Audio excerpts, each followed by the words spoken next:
de la police, d'accord? C'est moi qui pose des questions et vous me répondez. Mon manager, Vincent, je crois qu'il connaît mieux ma vie que moi-même. Et c'est l'espèce de joker, tu vois. Si j'étais chez Foucault, pareil, ça serait le coup de fil que j'aurais à passer, ça serait lui. C'est mon couteau suisse, mon lawyer. On rentre pas en ourcale, on arrose toute la boîte. À la cala au champagne, on arrose toute la boîte. Toute la boîte. Si t'es plus jeune, si tu fais des GAV tard dans ta vie, c'est soit que t'as pris la route du milieu des voyous, tu vois. Donc tu te retrouves automatiquement dans des interrogatoires, dans des histoires bressons et tout. Mais sinon, quand tu fais des gardaves, c'est souvent quand t'es cheapeux. C'est le bureau du directeur de l'adolescence, quoi. On était avec des poteaux, on était plein, c'était une grosse gardave parce qu'on était 8 à se faire soulever. Et j'avais un pote qui faisait vraiment des crises d'asthme, pour de vrai, des vraies crises d'asthme. Mais c'était le plus relou, c'est celui qui crie, qui hurle, qui rend fou le chef de poste et tout. Et il faisait une crise. Pendant la gardave, ils prennent tes affaires, tu sais. Il avait pris sa ventoline, il lui avait posé juste derrière la vitre. Et il était comme un dingue parce qu'il disait mais arrêtez de jouer avec ça. En fait, il jouait avec sa santé, tu vois. Il y a beaucoup de trucs comme ça quand même, en garde à vue où il y a une dualité, il y a du conflit. Tu vois, des fois, ils se retrouvent à jouer avec ta santé et ça se trouve, ils se rendent même pas compte de ce qu'ils sont en train de faire. Et ce qui fait que ça dérape vachement avec des bavures. Je touche du bois. J'ai tout le temps eu des histoires de fous furieux. Et le statut de rappeur, femme taille et des enfants taille, et mes connexions que j'ai sur place me laissent toujours passer entre les mailles du filet. Le vendredi soir, il faut vraiment faire attention. Tout le monde reprend sa moto, ils le savent, hein, tu sais. Prend sa moto, bourré. Là, ils se font un plaisir parce qu'ils te mettent en prison le temps du week-end.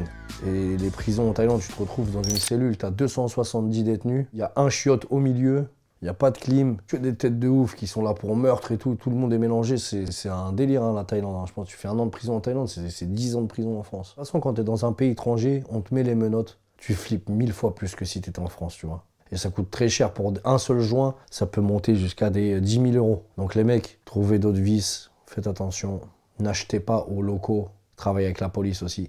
Vous voulez vous pécho, allez pécho aux Français pour pas vous retrouver en galère, en gardave, en Thaïlande. Enchanté, moi c'est Stos, toujours en bas du bed, on parle dessous entre assos. Et ça c'est mon fiston. Il fait ses petites vidéos sur YouTube pour délirer, mais ça fait partie des petites vidéos les plus abouties qu'il a fait que j'aime bien. Après je dis bon, avant de te lancer dans de la rumba trap, fais quelques classiques avant. C'était le conseil que je lui avais donné pour ce morceau-là. Que je me disais, j'avais envie de lui transmettre cet amour pour les rimes riches. Et en fait, c'est lui qui m'a ouvert les yeux que tu peux faire un travail recherché, mais d'une autre manière, avec un autre style de rap, en fait, tu vois, qui n'avait pas à être aigri. Mais c'est bien, ça peut me permettre d'apporter de la longévité à ma carrière. Et moi, lui apporter mon expérience. Mais en fait, moi, je suis surpris par son aisance, il a le truc en lui, tu vois. Peut-être un truc qu'un Babtou n'a pas au début de sa carrière. Quand j'avais 16 ans, je ressemblais à rien du tout. Je ressemblais à Gollum quand je rappais. Tu vois, lui directement, il arrive, il a déjà ses locks, il a déjà des grills, il a déjà la dégaine, le truc, il l'a en lui, tu vois. C'est mon fiston, il rappe, il s'appelle Stos. Ça sera lui qui prendra le relais, le flambeau. C'est une affaire de famille maintenant. Est-ce que ça va? N'importe quoi. Ouais, bah ouais, ça va très bien, mon petit père. Je vois que la sortie de ton album se passe plutôt bien. Ça va pour toi aussi, ça va pour moi. Moi, je suis dans mes affaires. Je t'ai déjà fait sur Move la proposition de venir manger thaï, donc je réitère. Et on se croisera peut-être en Thaïlande. À Sobar, cette fois-ci, si j'y suis. Je sais que t'aimes pas aller au bar quand j'y suis pas. Vas-y, mon Barlux, on se voit à Phuket. The Blacks. Donc, je me rappelle que dans mes gardes à vue, j'ai toujours fait des pompes. Je veux pas perdre de temps, je veux pas niquer mon truc sport. Donc, je demanderai du riz, du poulet. C'est ce que je préfère manger, en fait. Riz blanc, poulet, un œuf au plat. C'était très dur d'arriver à manger ça. Tu sais, de dire faut plus saler le riz, pas mettre de sauce. Impossible pour moi déjà de manger sans arôme magie.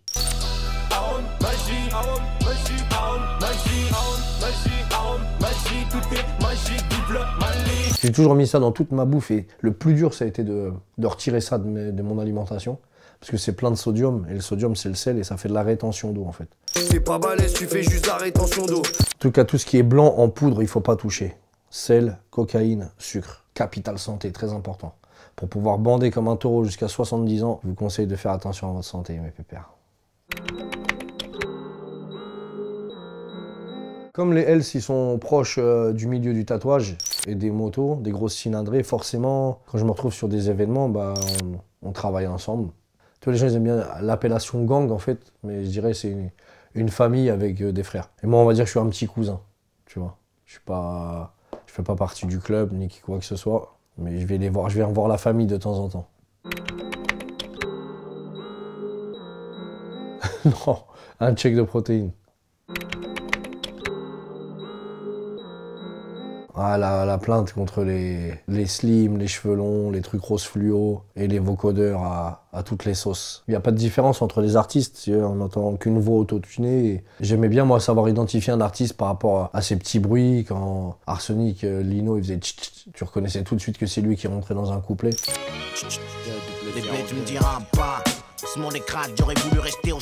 Et là, il n'y a plus aucune identification. Je trouve que tous les artistes se ressemblent, s'habillent pareil. Il y a un côté uniforme. Nous, les mecs de Cité, on s'est toujours battus contre l'uniforme. Pourquoi vous mettez des uniformes à votre tour? Ça, c'est une belle manière de conclure ton interview.